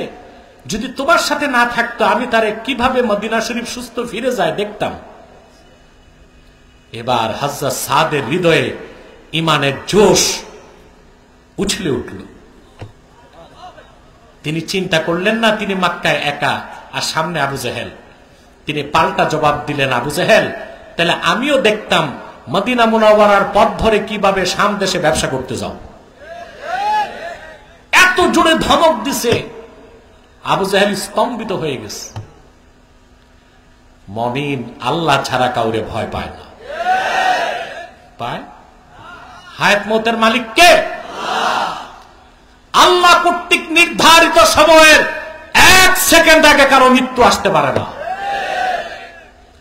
আমাকে আমার সংগঠনের লোকজন, এমনকি ডিজিএফ এর লোকজন কঠোর বার্তা দিয়েছে রাতে প্রোগ্রাম না করতে। আপনাদের সিলেটে সব জায়গায় দিনেই আসে, কিন্তু এটা তো আমার নিজস্ব প্রোগ্রাম। সিলেট আলিয়ার প্রোগ্রাম 12 তারিখ, ওটা তো আমার নিজস্ব প্রোগ্রাম, রাতেই তো আসতে হয়, ঠিক না? আমি জানি আমার নির্ধারিত সময়ের আগে আমার মৃত্যু কেউ নিশ্চিত করতে পারবে না, এটা আল্লাহর হাতে। যতটুকু রুলস রেগুলেশন মেনটেন করতে হয়, সতর্ক থাকতে হয়, ততটুক থাকি। কারণ সতর্ক না থাকলে তো আবার শাহাদাত হয় না, আত্মহত্যা হয়, ঠিক কিনা? প্রিয় বন্ধুগণ, যে কথা বলছিলাম, হযরত সাদ বিন মুআজ তীব্র ধমক দিয়ে বললেন, আমিও দেখতাম কিভাবে তুমি মদিনা মুনাওয়ারার পথ ধরে শামে যাও। নেতাকে ধমক দিছে শুনে উমাইয়া ইবনে খালাফের খারাপ লাগছে। উমাইয়া বলল, ইয়া আবা সাফওয়ান, লা তারফা সাওতাকা আলা আবিল হাকাম সাইয়্যিদি আহলিল ওয়াদি। এই উপত্যকার মহান নেতা আবু জেহেলের সাথে তুমি জোরে কথা বইলো না। নেতার জন্য মায়া লাগছে। সাদ বিন মুআজ বললেন, নেতা বাদ দাও, তোমার খবর জানো? বলে, আমার আবার খবর কি?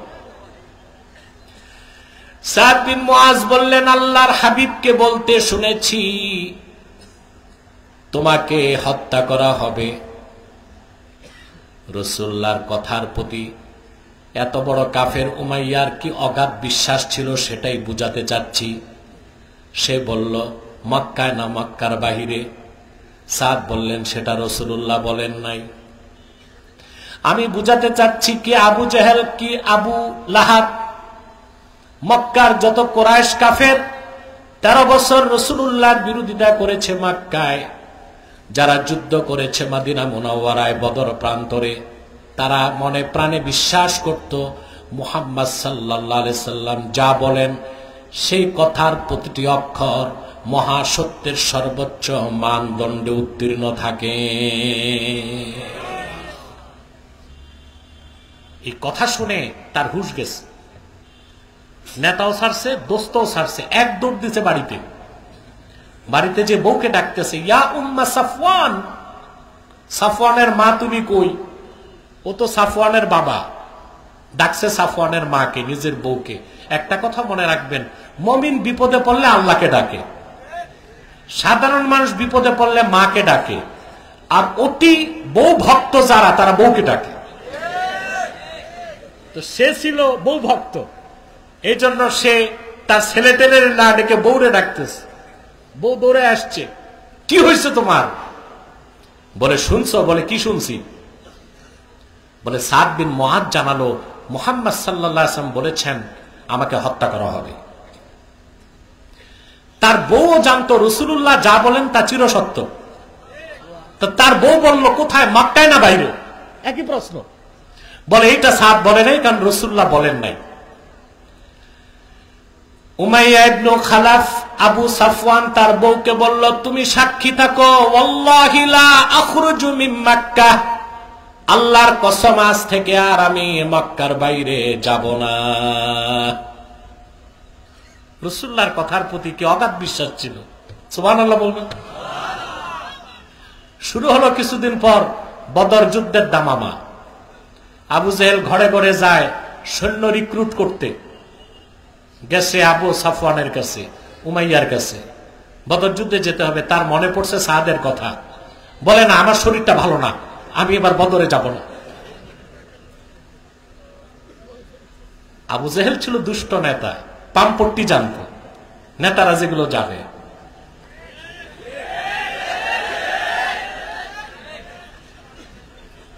পলিসি একটা, ডিপ্লোমেসি একটা, ঠিক না? তো সে এত বাড়াবাড়ি করছে, রাজি হয়ে গেছে, ঠিক আছে আমি বদরে যাব। আবু জেহেল যেতেই তার বউ ধরে আসছে, তুমি ভুলে গেছো সাদ বলে গেছে মুহাম্মদ সাল্লাল্লাহু আলাইহি ওয়াসাল্লাম বলেছেন তোমাকে হত্যা করবেন। বলে এমনিতেই বলছি একটু বের হয়ে আবার ফিরে আসো। সহিহ বুখারী কিতাবুল মাগাজি হাদিস নাম্বার 3950 হাদিস সাক্ষ্য দেয়, উমাইয়া যেই ঘর থেকে বের হলো আর ফিরতে পারে নাই, আল্লাহ তারে বদর পর্যন্ত যেতে বাধ্য করলেন। আল্লামা বদরুদ্দিন আইনি লেখেন, ফাকাদ্দারাল্লাহু কাতলাহু বিয়াদি বেলালিন মুআজ্জিনি রাসূলিল্লাহি সাল্লাল্লাহু আলাইহি ওয়াসাল্লাম। যে বেলালকে বছরের পর বছর নির্যাতন করেছে, রাসূলুল্লাহর মুআজ্জিন সেই বেলালের হাতে বদর প্রান্তরে আল্লাহ তাআলা উমাইয়ার মৃত্যুকে নিশ্চিত করে দিলেন।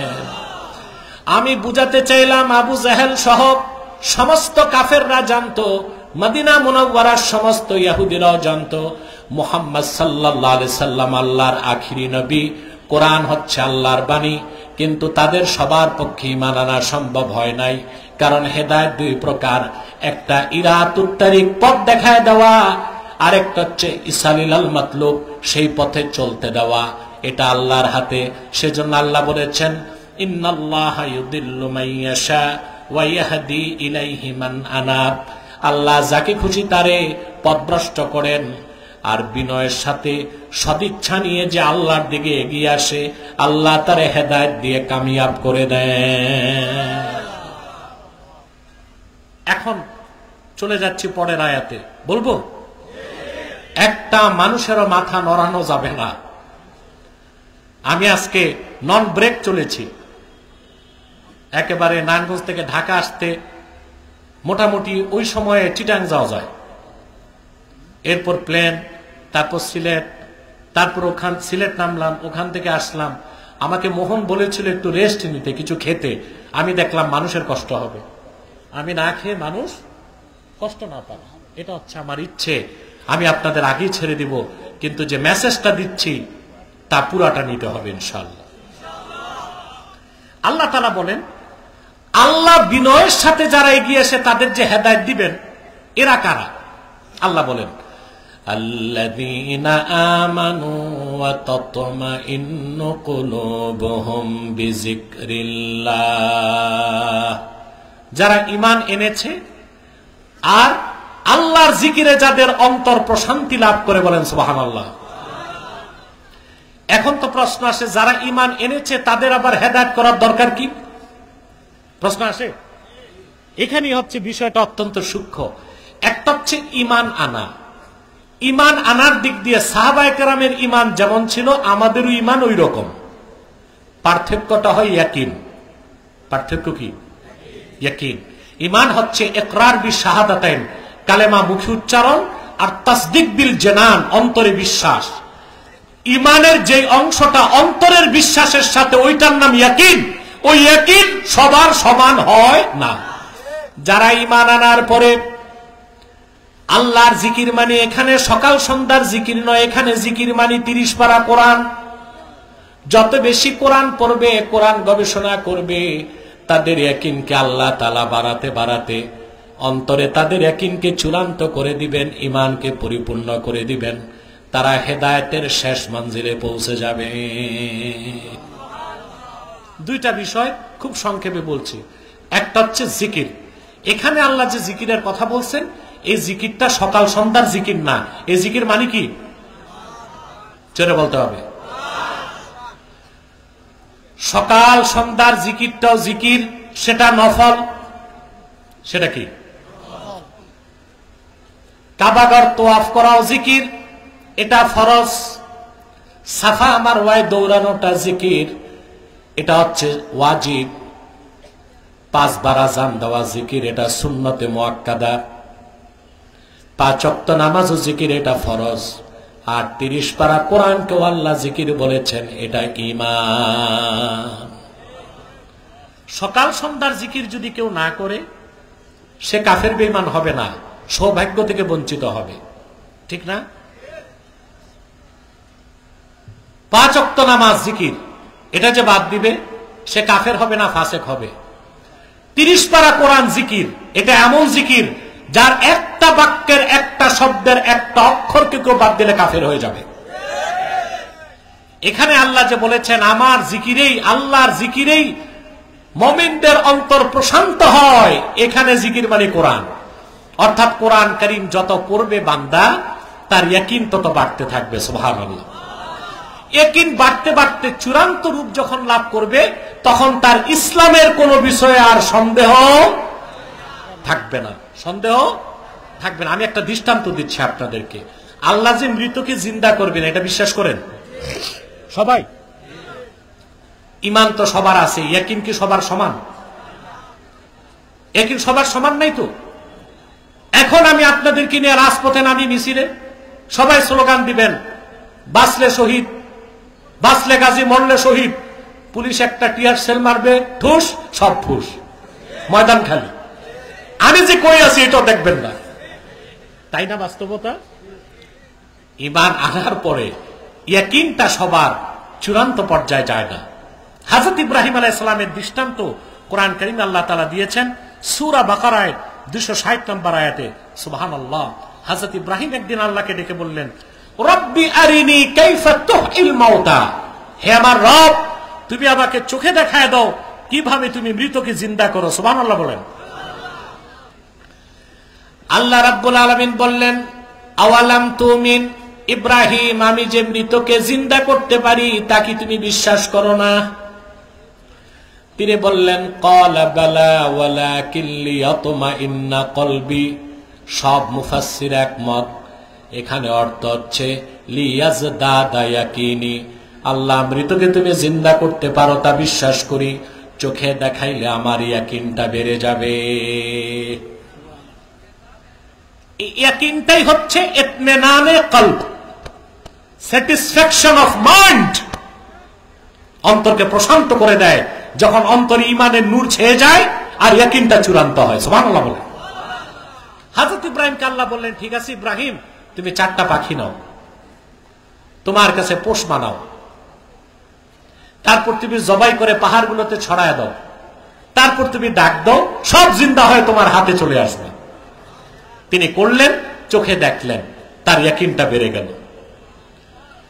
মনে রাখবেন মুসলমান, পয়গম্বর ইব্রাহিম চোখে দেখে যে বিষয়টা হাক্কুল ইয়াকিন করলেন, ইয়াকিনটাকে বৃদ্ধি করলেন। রাসূলুল্লাহকে আল্লাহ 30 পারা কোরআন দিয়েছেন। রাসূলুল্লাহর উম্মতে কোরআনের সাথে সম্পর্ক করলেই চোখে না দেখে, চোখে দেখে ইব্রাহিম যে ইয়াকিন পেয়েছে, উম্মতে মুহাম্মদী চোখে না দেখে সেই ইয়াকিন পেয়ে যাবে। সেজন্য আল্লাহ বলেছেন, আলা বিযিকরিল্লাহি তাতমাইন্নুল কুলুব। সাবধান, জেনে রেখো, নিশ্চয় একমাত্র আল্লাহর জিকিরেই মুমিনদের অন্তরগুলো প্রশান্ত হয়। বলেন সুবহানাল্লাহ। কথাগুলো মনে থাকবে ইনশাআল্লাহ। সাদাকাল্লাহুল আযীম ওয়া সাদাকা রাসূলুহুন নবিয়ুল কারীম ওয়া নাহনু আলা যালিকা মিনাশ শাহিদিন ওয়াশ শাকিরিন আলহামদুলিল্লাহি রাব্বিল আলামিন। আমি আর আপনাদের কষ্ট দিচ্ছি না। বিদায় লগ্নে আমার সংগঠনের পক্ষ থেকে কয়েকটা কথা বলেই চলে যাচ্ছি আমরা। এই মিয়া বসো। মানে যাচ্ছে, অন্য লোক আসতেছে, কিন্তু এখন তো উঠার আর টাইম নাই।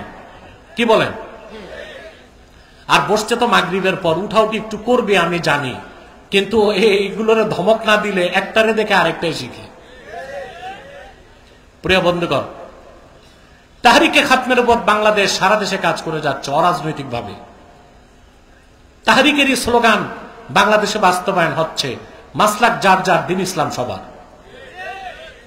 ঠিক কিনা? আমি আমার সংগঠনের পক্ষ থেকে আপনাদেরকে আহ্বান করে যাচ্ছি, ভাইরা, বাংলাদেশে সবাই ঐক্য চায়। কি চায়? ঐক্য চায় সবাই। আমিও ঐক্য চাই, কিন্তু আমার নীতি ভিন্ন। সবাই শুধু চায় রাজনৈতিক ঐক্য, আর আমি চাই অরাজনৈতিক ঐক্য। কারণ রাজনৈতিক ভাবে দেশের 14 কোটি মুসলমানকে এক করা সম্ভব না, অরাজনৈতিক ভাবে সম্ভব। অরাজনৈতিক ভাবে সম্ভব।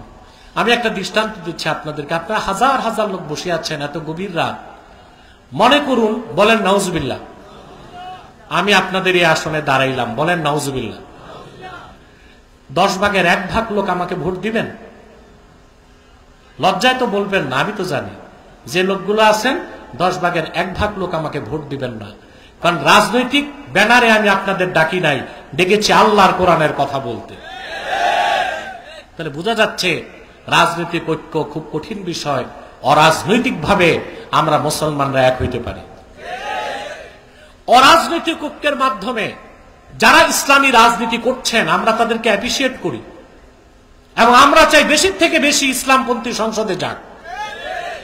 আমরা যারা খেলাফায় বিশ্বাসী, আমরা মনে করি খেলাফত একদিন প্রতিষ্ঠিত হবেই বাংলাদেশে। তবে ইসলামী সমাজ আগে করতে হবে। বলুন তো, সমাজ বড় না রাষ্ট্র বড়? রাষ্ট্রবিজ্ঞানের ভাষ্য হচ্ছে society is great than state. রাষ্ট্র থেকে সমাজ বড়। আমরা অরাজনৈতিক ভাবে ঐক্যবদ্ধ হয়ে যদি এই প্রজন্মকে ইসলামী সমাজ উপহার দিতে পারি, আগামীর প্রজন্ম বাংলাদেশকে ইসলামী রাষ্ট্র উপহার দিতে পারবে ইনশাআল্লাহ। পারবে কিনা?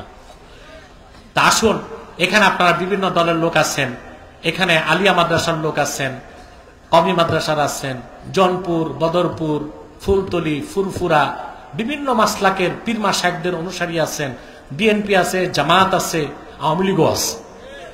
যে যাই বলুক, আমি মিথ্যা কথা বলি না। বলবেন আওয়ামী লীগ নাই, এটা হইতে পারে না। কিছু নেতা আছে জেলে, কিছু আছে জঙ্গলে, বাকিরা দেশেই আছে।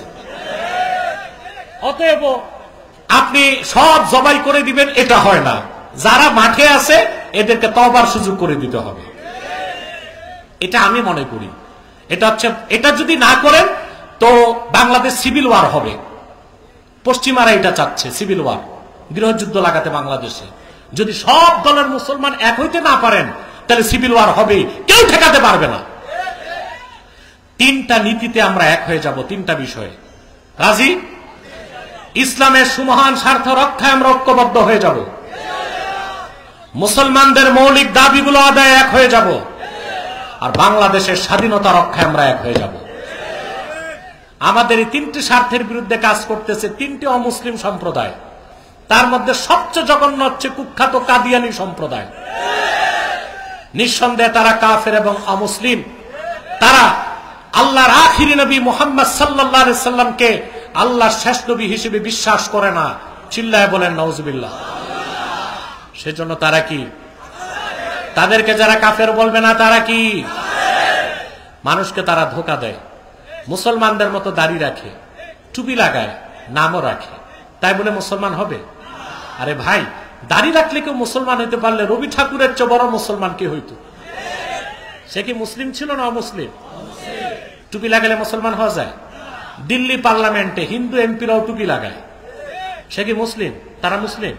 নাম রাখলে মুসলমান হওয়া যায়? এক শয়তান বোতলে পেশাব করে নাম লেখছে শরবত, শরবত হবে? তাই বলে ঠিক সেভাবে কাদিয়ানেরাও মুসলমান হতে পারে না। আব্দুল আউয়াল, আব্দুল সামাদ, মুবাশশির আলী, কবির চৌধুরী, শাহরিয়ার কবির, নিঝুম মজুমদার, এসব নাম রাখার দ্বারা তারা মুসলমান হতে পারে না। আমার ভাইয়েরা, আমার বন্ধুরা, আমার আল্লাহ ও নূর নবীজি আমার মুহাম্মদ সাল্লাল্লাহু আলাইহি সাল্লামের ইসলাম ও কোরআনের হাজার হাজার বছর পরে বর্তমান ভারতের কুখ্যাত পাঞ্জাবের কুখ্যাত গুরুদাসপুরের কুখ্যাত কাদিয়ানে ইংরেজ আমলে এক শয়তান নিজের নবী দাবি করছে। চিল্লায় বলেন নাউজুবিল্লাহ। শয়তানটার নাম রাখছে তার বাপ মির্জা গোলাম আহমদ কাদিয়ানি। সাবধান, তাকে গোলাম আহমদ বলা যাবে না, কারণ গোলাম আহমদ অর্থ আহমদ এর গোলাম। কোন কাফের কোনদিনও গোলাম আহমদ এর গোলাম হতে পারে না। আর কাদিয়ানের কাজ্জাব ছিল শেষ দরজার কুখ্যাত কাফের, সে গোলাম আহমদ আহমদ এর গোলাম ছিল না, সে ছিল কুখ্যাত শয়তানের কুখ্যাত গোলাম। এই শয়তানটা বলছিল 1857 সালে কোরআন শরীফ বাজেয়াপ্ত হয়েছে। তার চেয়ে বড় শয়তান আর আছে? কাদিয়ানের কাজ্জাব, মিথ্যা নবুয়তের দাবিদার মির্জা গোলাম শয়তান কাদিয়ানির উপর গজব এসেছে 1908 সালে। যখন গজব এসেছে, কাদিয়ানের কাজ্জাব, মিথ্যা নবুয়তের দাবিদার, ইংরেজদের পা চাটা গোলাম মির্জা গোলাম শয়তান কাদিয়ানি 1908 সালে ধ্বংস হয়ে কুখ্যাত জাহান্নামের কুখ্যাত কুকুরে পরিণত হয়েছে। তার অনুসারীরাও ধ্বংস হয়েছে। বর্তমানে কিছু কাদিয়ানি বাংলাদেশে আছে। 100 আস্তানা করে ফেলছে বাংলাদেশে। আপনাদের মৌলভীবাজারে করছে, ওখানে সুনামগঞ্জ দিরাইতে করছে, বিভিন্ন জায়গায় আস্তানা করতেছে। ওদের সবচেয়ে বেশি উৎপাত পঞ্চগড়ে আর ব্রাহ্মণবাড়িয়ায়। সবচেয়ে দুঃখজনক, আপনাদের সিলেট শহরে সোভানীঘাট এলাকায় কাদিয়ানির একটা আস্তানা করে ফেলেছে। এর চেয়ে বড় দুঃখজনক বিষয় আছে? 100 আস্তানা করে ফেলছে। নাম পরিবর্তন করে করে মিথ্যা পরিচয় দেয় তারা। কখনো নিজেদের পরিচয় দেয় আহমদী জামাত, কখনো বলে আহমদিয়া জামাত, কখনো বলে আহমদী সম্প্রদায়, কখনো বলে আহমদিয়া সম্প্রদায়, কখনো বলে আহমদী মুসলিম জামাত, কখনো বলে আহমদিয়া মুসলিম জামাত। সাবধান, যত কাদিয়ানি ছিল আছে থাকবে, তারা কেউ আহমদী জামাত নয়, আহমদিয়া জামাত নয়, আহমদী সম্প্রদায় নয়, আহমদিয়া সম্প্রদায় নয়, আহমদী মুসলিম জামাত নয়, আহমদিয়া মুসলিম জামাত নয়। তারা শয়তানি জামাত, কুখ্যাত জাহান্নামের কুখ্যাত কুকুরের দল। আমাদের সকল দলের একটাই দাবি, তাদেরকে অমুসলিম ঘোষণা করতে হবে। এই দেশে হিন্দু বৌদ্ধ খ্রিস্টান আছে না? যেহেতু সেকুলার রাষ্ট্র, হিন্দু বৌদ্ধ খ্রিস্টান তো থাকতেই পারে, কিন্তু আছে কি পরিচয়ে? অমুসলিম। তো অমুসলিম পরিচয় আছে, আমাদের সমস্যা আছে? তারপর হিন্দু বৌদ্ধ খ্রিস্টান তাদের উপাসনালয় কি মসজিদ বলে? কি বলে? গির্জা, প্যাগোডা, মন্দির। আমাদের সমস্যা আছে? কিন্তু কাদিয়ানিরা ইহুদিদের চেয়েও নিকৃষ্ট কাফের, কিন্তু তারা তাদেরকে মুসলিম দাবি করে। এইটা মেনে নেওয়া যেতে পারে না।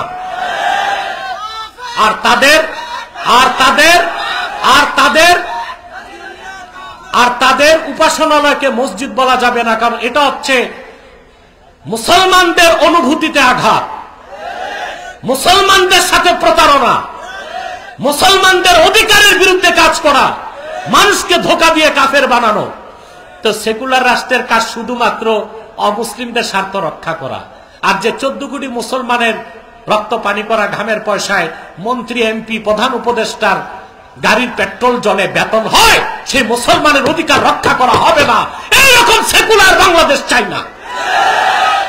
আমাদের সকল দলের একটাই দাবি, অনতিবিলম্বে স্বাধীন বাংলায় শয়তান কাদিয়ানীদেরকে রাষ্ট্রীয়ভাবে অমুসলিম ঘোষণা করতেই হবে, করতেই হবে, করতেই হবে।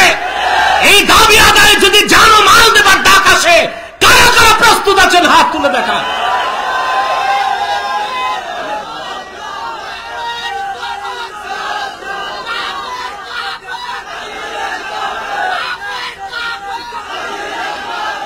সম্মানিত সুধী, তাদেরকে অর্থনৈতিক সহযোগিতা করবেন না, করেন? কথা বলে না।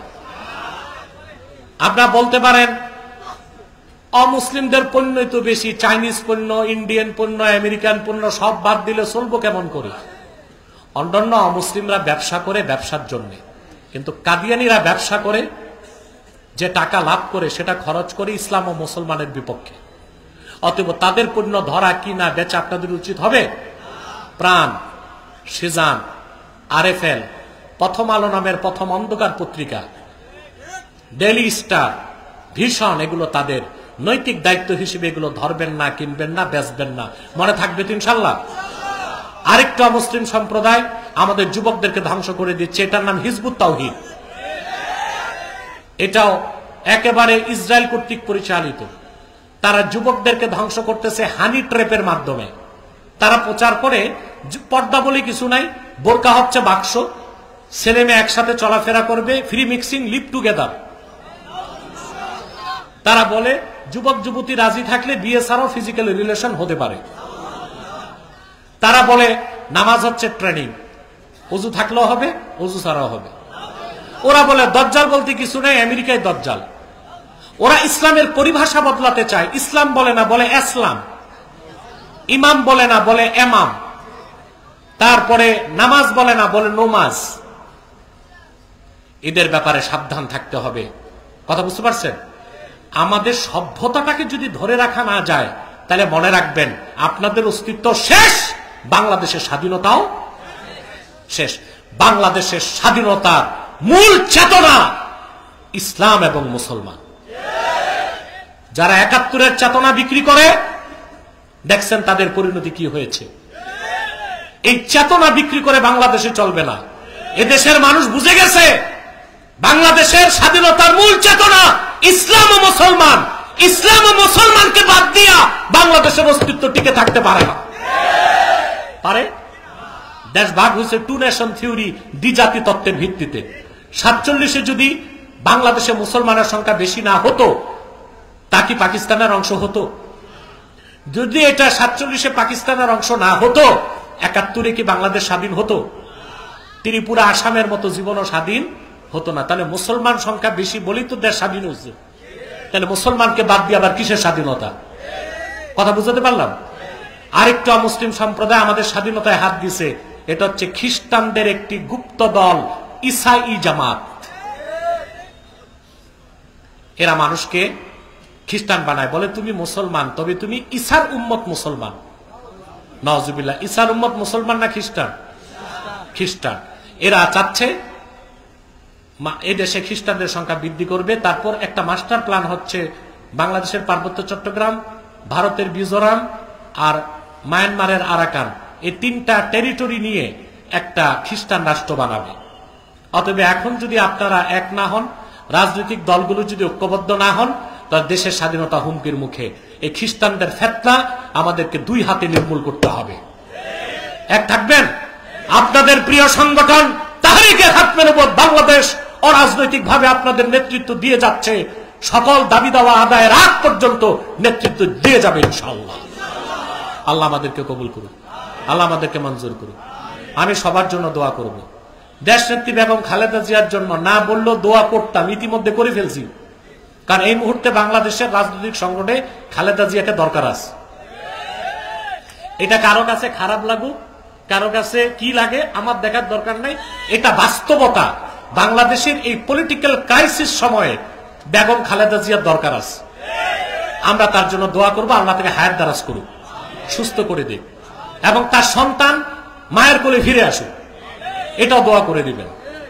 এখানে যারা যারা বিভিন্ন রাজনৈতিক দল থেকে, মৌলানা আব্দুল মান্নান সাহেব এসেছেন, জামাতের প্রতিনিধি, ওখানে খেলাফতের মৌলানা আবু ইউসুফ। দেখেন তো, জীবনে প্রথম নাম শুনে আপনাদের নাম মুখস্থ রাখছি, আর আপনারা আমার নাম বলতে ৩০ বার ঠোক্কা খাইছেন। এটার কারণ আছে, আমারে চিনে শুধু আব্বাসী হুজুর নামে, এই পুরা নাম বলতে যেই প্যাচ লাগাই দিচ্ছে। তাদের জন্য দোয়া করবো আমি ইনশাল্লাহ। আরো যারা আছেন সবার জন্য দোয়া হবে। মোহন কাছে আলহামদুলিল্লাহ আমাদের তাহরিকে খাতমে নবুয়ত বাংলাদেশের পৃষ্ঠপোষকতাতেই মোহন ইনসানিয়া ট্রাস্টের কাজ করে যাচ্ছে গোটা সিলেট জুড়ে। আলহামদুলিল্লাহ বলেন, এর চেয়ে সুন্দর মানব সেবা আর কি আছে? সিলেটের যে কোনো রোগী কয়েক ঘন্টায় আইসিইউ অ্যাম্বুলেন্স আছে তাদের। এবং আমাকে পরিকল্পনার কথা বলেছে, আমি তো তাদের উপদেষ্টাও, আমাকে বলেছে তারা ভবিষ্যতে এয়ার অ্যাম্বুলেন্স চালু করবে ইনশাআল্লাহ। আল্লাহ এই সুযোগ দান করুক। তাহরিকে খাতমে নবুয়ত বাংলাদেশের খেদমতে আমি তাকে রাখছি। যুক্তরাজ্য শাখায় কাজ করে যাচ্ছে, মৌলভীবাজার সিলেটও কাজ করে যাচ্ছে, এখানে চান্দাই পীর সাহেব আছে, উনিও কাজ করেন। আরো যারা আছেন আল্লাহ রহমতে আমাদের সংগঠনে কাজ করছে, সবার জন্য দোয়া করবেন মন থেকে। পারবেন না ইনশাআল্লাহ? আজকে প্রশ্ন উত্তর থাক, আজকে থাক, আজকে অনেক রাত হয়ে গেছে। না না না, তো আরে শোনো শোনো, কথা শোনো। এখানে অনেক 70-80 বছর বয়সের মানুষ আছে। তোমরা তো জোয়ান মানুষ, এই বুড়া মানুষকে দেখতে হবে না আমার? আবার দিব উত্তর ইনশাআল্লাহ। ডিসেম্বরের 12 তারিখ আলিয়া মাঠে আমি আসতেছি ইনশাআল্লাহ। তাহরিকে খাতমে নবুয়ত বাংলাদেশের ব্যানারে বিভাগীয় সম্মেলন আলিয়া মাঠে 12ই ডিসেম্বর। আপনারা প্রস্তুত আছেন? দলে দলে ইনশাল্লাহ চলে যাবেন, ব্যবস্থা মোহন করবে ইনশাল্লাহ মৌলভীবাজার থেকে। আল্লাহ কবুল করুক, মঞ্জুর করুক। আসুন আমরা সালাতু সালাম করে দোয়া করব। 11 বার ইস্তেগফার পড়ি, 3 বার সূরা ইখলাস পড়ি, 1 বার সূরা ফাতিহা পড়ি।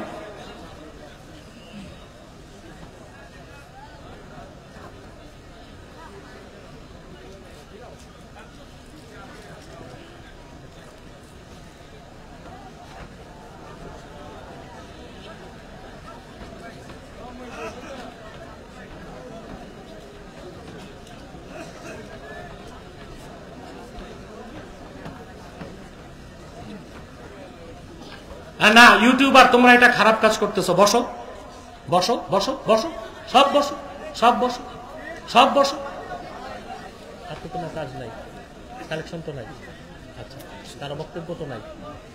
এই আপনার আব্বা কিছু বলবে? থাক। আমাদের সভাপতি মোহনের আব্বা, উনি একজন সমাজসেবক, শ্রমিক নেতা, আপনারা জানেন। জনাব আনসার সাহেব, তার জন্য দোয়া করবেন, আল্লাহ যেন তাকে তার সন্তানদের উন্নতি দেখিয়ে তার চোখের শীতলতা বাড়ায় দেন। আসুন আমরা একটু সালাতু সালাম পড়ে নেই।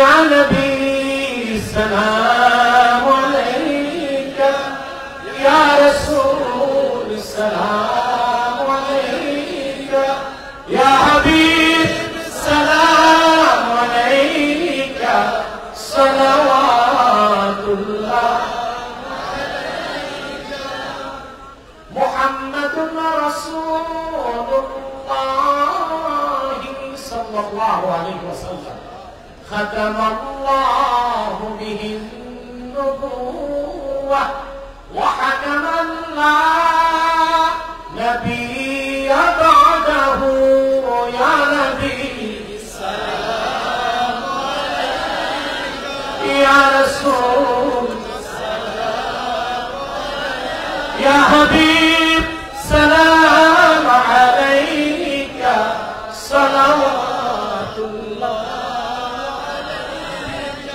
بلغ العلا بكماله كشف الدجى بجماله حسنت جميع خصاله صلوا عليه وآله। আরো কিতাব দাও দুইটা। আমার দুইটি কিতাব স্টেজে আছে আপাতত। নির্বাচিত তাফসীর প্রথম খণ্ড সূরা ফাতিহার তাফসীর, এটা আছে। বুখারী শরীফের প্রথম হাদিস, নিয়তের হাদিসের ব্যাখ্যা, একটা হাদিসের উপর একটা কিতাব আপনারা ইনশাআল্লাহ নিয়ে যাবেন। আমি আমাদের নাসির রহমান সাহেবকে একটা হাদিয়া করলাম, আব্দুল মালিক সাহেবকে একটা দাও, মাওলানা আব্দুল মান্নান সাহেবকে একটা দাও, আর ওখানে আহমদ বিন বিলাল ওনাকে একটা দাও।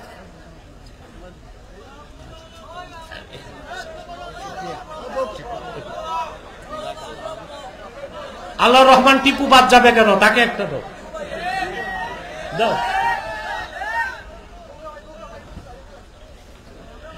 ربنا ظلمنا أنفسنا وإن لم تغفر لنا وترحمنا لنكونن من الخاسرين। আল্লাহ তাআলা তাহরিকে খাতমে নবুয়ত বাংলাদেশ মৌলভীবাজার জেলা শাখা এবং ঐতিহ্যবাহী ইনসানিয়া ট্রাস্টের উদ্যোগে আয়োজিত আজকের বিশাল তাফসীরুল কোরআন মাহফিলে তোমার হাজার হাজার নেককার বান্দা, পর্দার আড়ালের মা বোন নিয়ে হাত তুলেছি। আল্লাহ, এতগুলো মানুষের মধ্যে যার দুটো হাত তোমার ভালো লাগে আল্লাহ, তার দুটো হাতের বিনিময়ে জিন্দেগীর গুনাহগুলো মাফ করে দাও। হৃদয়ের গভীর থেকে দোয়া করি আল্লাহ, তোমার আখিরি নবী নূর নবীজি আমার মুহাম্মদ মুস্তাফা সাল্লাল্লাহু আলাইহি ওয়াসাল্লাম আজ থেকে প্রায় ১৫০০ বছর আগে দুনিয়ার থেকে বিদায় নিয়েছেন। হায়াতুন নবী হিসেবে জান্নাতুল ফেরদাউস রওজা মুবারকে বিশ্রাম নিয়েছেন। আল্লাহ, জীবনে একবার তোমার আখিরি নবী নূর নবীজি আমার মুহাম্মদ মুস্তাফা সাল্লাল্লাহু আলাইহি ওয়াসাল্লামের জান্নাতুল ফেরদাউস রওজা মুবারকে উপস্থিত হয়ে গো আল্লাহ, তোমার হাবিবের নূরের কদমে দরুদ ও সালামের হাদিয়া দেবার আগে আল্লাহ তুমি ডাক দিও না। রব্বুল আলামিন একবার বা একাধিকবার যারা সোনার মদিনায় নূরের মদিনায় যেতে পেরেছি, আল্লাহ জীবনে বারবার তোমার আখিরি নবী নূর নবীজি আমার মুহাম্মদ মুস্তাফা সাল্লাল্লাহু আলাইহি ওয়াসাল্লামের নূরের শহর মদিনাতুল মুনাওয়ারা জিয়ারতের জন্য তাদের কপালটা আল্লাহ তুমি খুলে দাও। হৃদয়ের গভীর থেকে দোয়া করি আল্লাহ তোমার আখিরি নবী নূর নবীজি আমার মুহাম্মদ মুস্তাফা সাল্লাল্লাহু আলাইহি ওয়াসাল্লামের নূরের চেহারা মুবারক স্বপ্ন একবার দেখে গো আল্লাহ জান্নাত ওয়াজিব হবার আগে তুমি ডাক দিও না। আল্লাহ তাআলা একবার বা একাধিকবার যারা তোমার আখিরি নবী নূর নবীজি আমার মুহাম্মদ মুস্তাফা সাল্লাল্লাহু আলাইহি ওয়াসাল্লামের নূরের চেহারা মুবারক স্বপ্নে দেখার সৌভাগ্য লাভ করেছে, জীবনে বারবার দেখার জন্য আল্লাহ তাদের কপালটা তুমি জান্নাতি কপাল বানায় দাও। আল্লাহ আমাদের অনেকের বাবা নাই, অনেকের মা নাই, অনেকের বাবা মা একজনও নাই। যত মানুষের বাবা মা দুনিয়ার থেকে বিদায় নিয়ে অন্ধকার কবরে চলে গেছে, আল্লাহ সকল মুসলমান বাবা মার কবরকে আল্লাহ তুমি জান্নাতের বাগান বানায় দাও।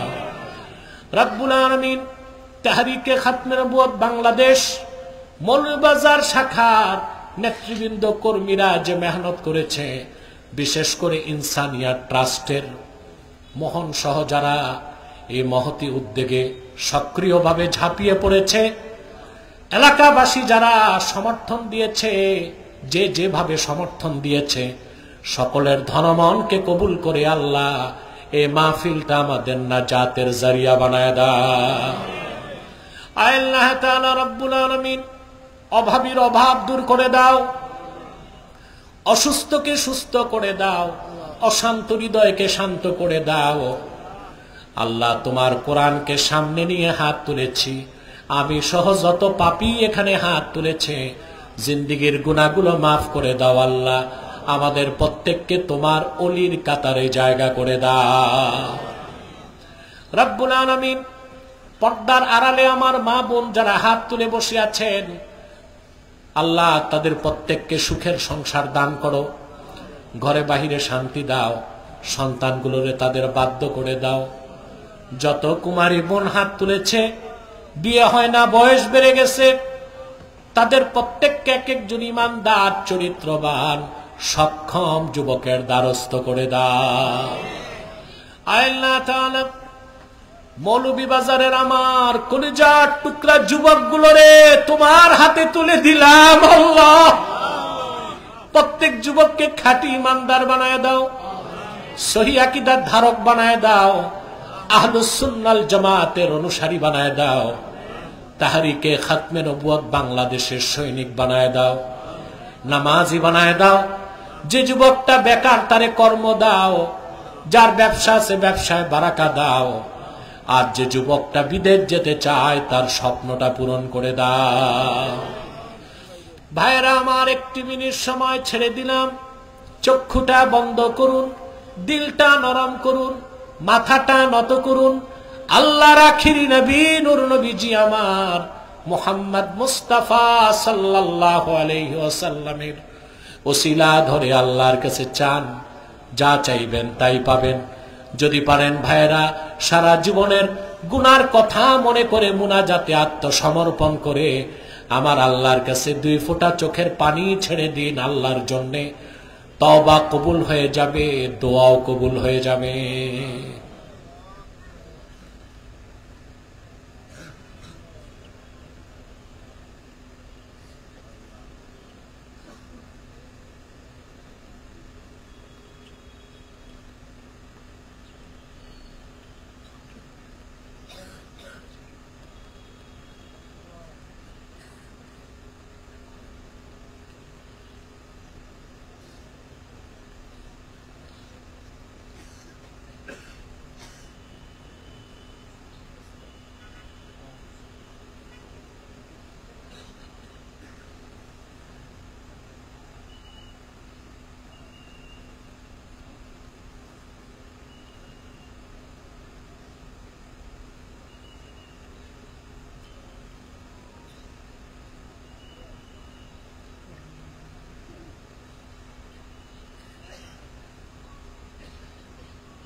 বাবা মায়ের জন্য দোয়া করেন, নেক মাকসাদগুলো বলেন আল্লাহর কাছে।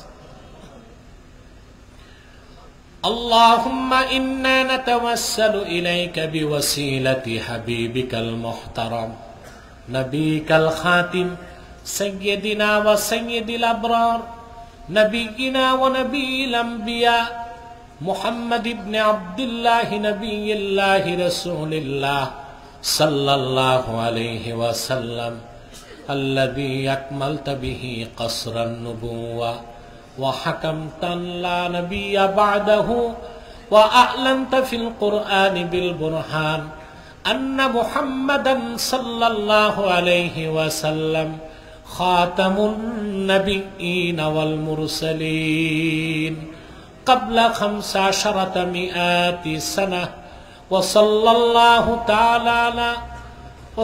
الله تعالى على خير خلقه نبينا محمد نور الله وعلى آله وصحبه أجمعين برحمتك يا أرحم الراحمين.